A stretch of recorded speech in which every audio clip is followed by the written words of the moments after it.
There is a particular kind of silence that belongs only to the open ocean. It is not the silence of an empty room, or a quiet street, or a forest at night. It is something heavier than those silences, something older. The ocean has a way of absorbing sound, of pulling voices and footsteps, and the ordinary noise of human life down into itself, until there is nothing left but the low hum of wind and water, until there is nothing left to prove that anyone was ever there at all.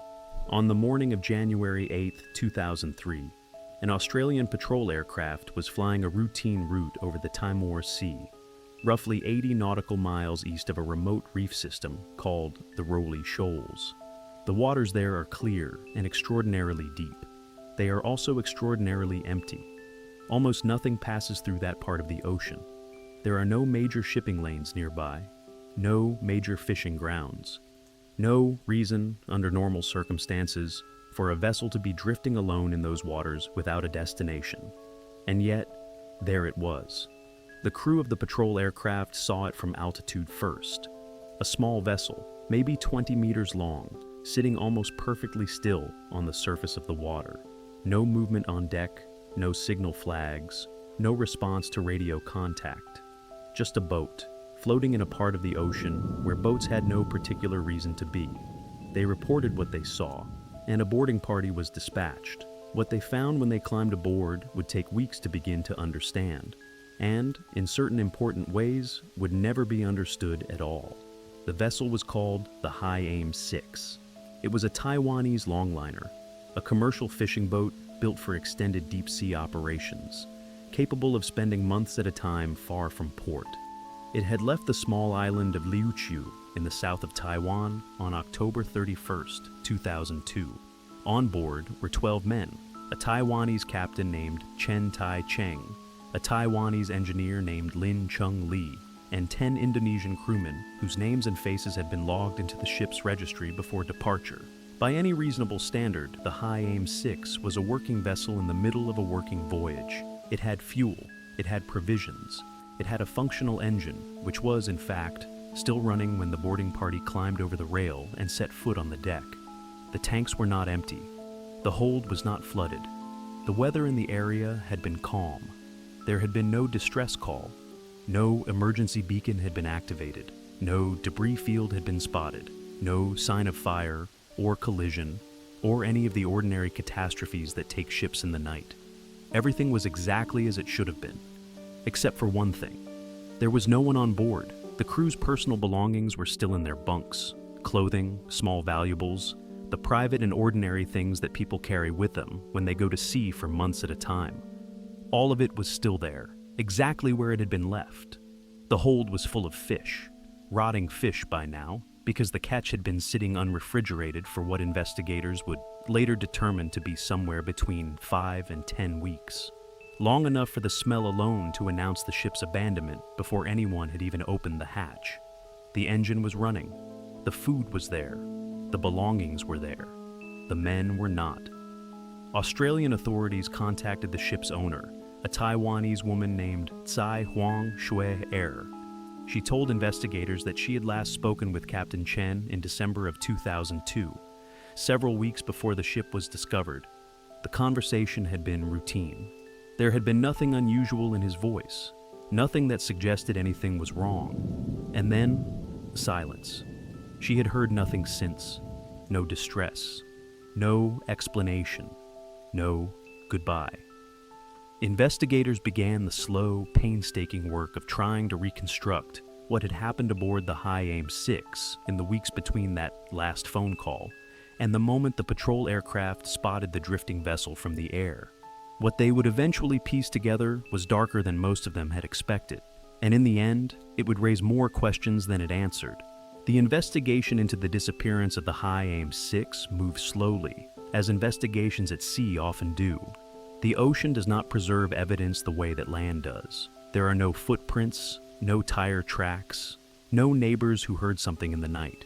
There is only water and wind and whatever the ship itself managed to hold on to while it drifted, alone, for weeks across the Timor Sea.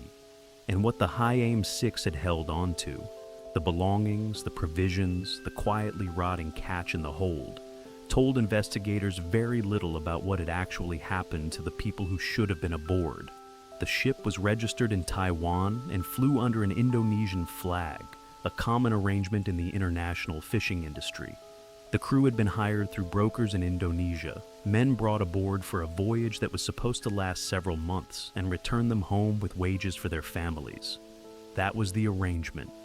That was what everyone had agreed to back in October, before the High Aim 6 had slipped away from the dock at Liuqiu and disappeared into the Pacific.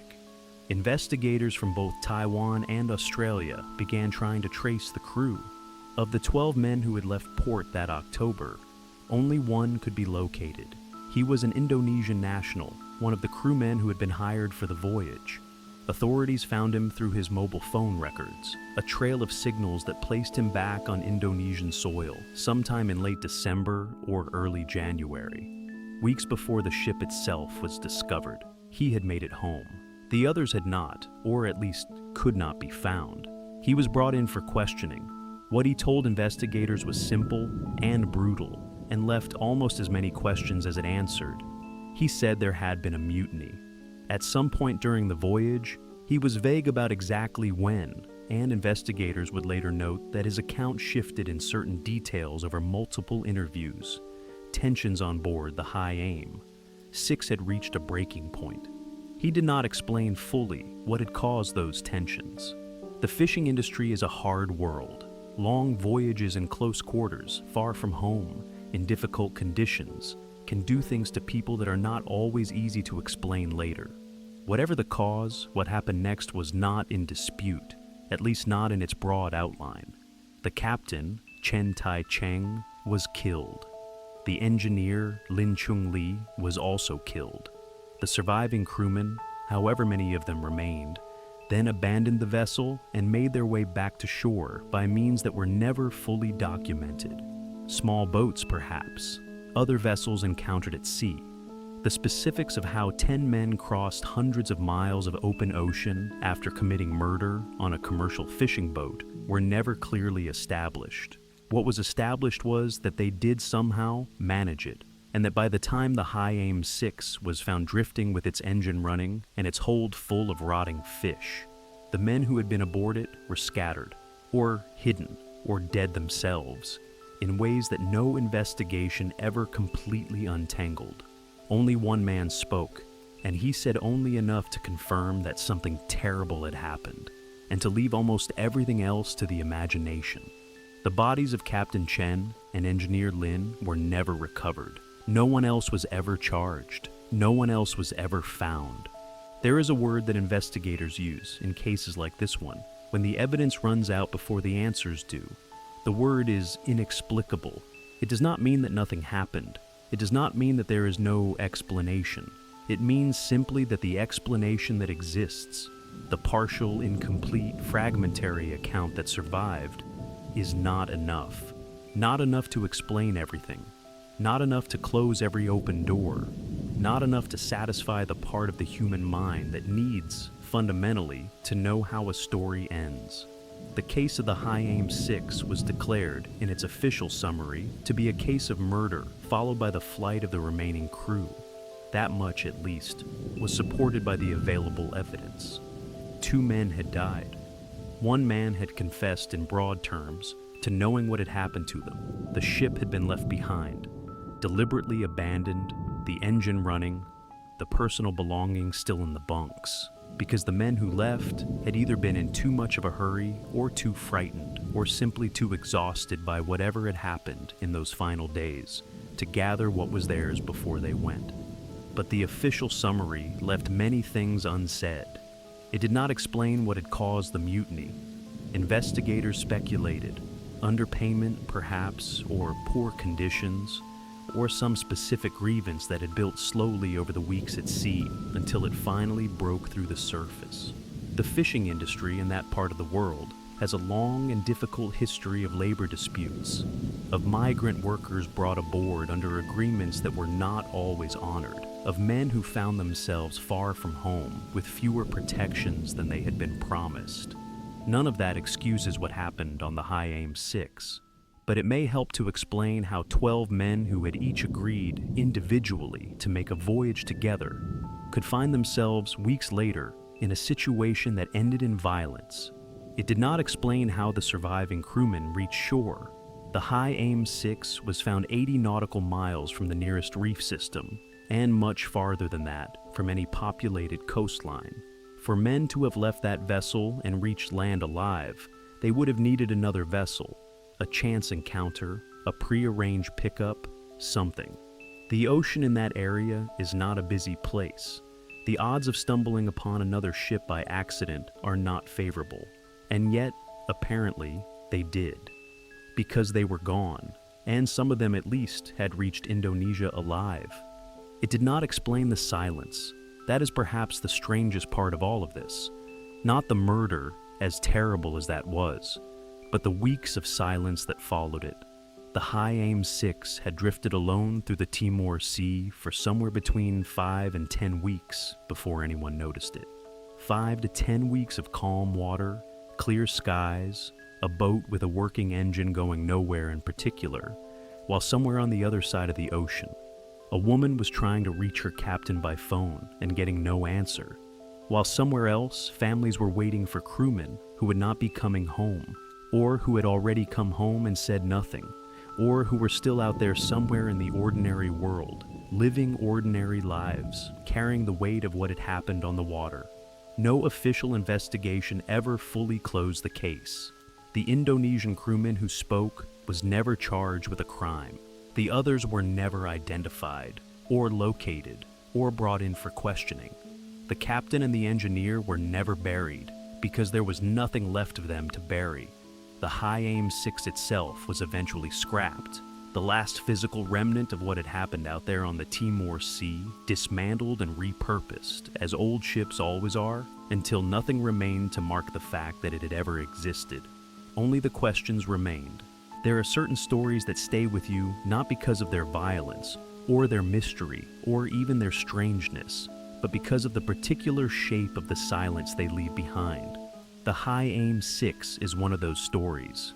It is not, on its surface, a supernatural story. There are no ghost lights on the water, no apparitions on the deck, no sounds that cannot be explained. It is, at its core, a story about people, about what can happen when people are pushed too far, or feel that they have been wronged, or find themselves in a situation that has gone beyond what any of them had planned for. It is the kind of story that happens in the real world, in the quiet, unwitnessed spaces of the ocean, where no one is watching and there is no one to call for help. And yet, there is something about the image of that ship, drifting alone for weeks, the engine still running, the food still there, the fish quietly decomposing in the hold. That belongs to a different kind of story. Something older and stranger than a labor dispute and a mutiny. Something that touches on the same darkness as all the great ghost ships of history. The Mary Celeste, found abandoned in the Atlantic with the captain's log still open on the table. The Carol A. Deering, run aground off Cape Hatteras with food on the stove and the crew gone. The Joyita, drifting in the South Pacific for weeks before anyone found it.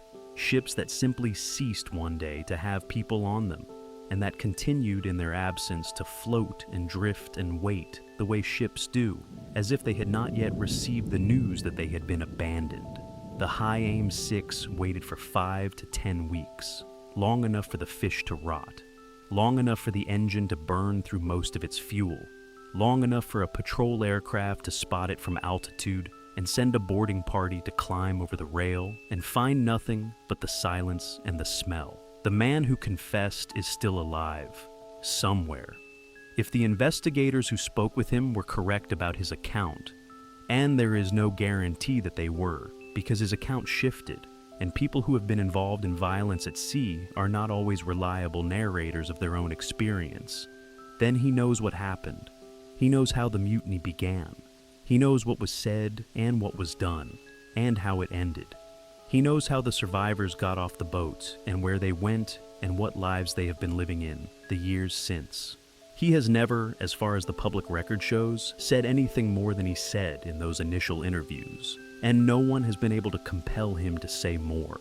Somewhere in the Timor Sea, in waters that are clear and deep and very far from anywhere, whatever remains of the captain and the engineer of the High Aim 6 is still drifting. The ocean does not give back what it takes. It holds things. It keeps them in that heavy ancient silence that belongs only to deep water. That silence that absorbs sound and voices and the ordinary noise of human life until nothing is left. Until there is nothing left to prove that anyone was ever there at all. The engine ran until it didn't. The fish rotted until they were found. The ship drifted until it was stopped. The men were never found. The sea kept them. It always does.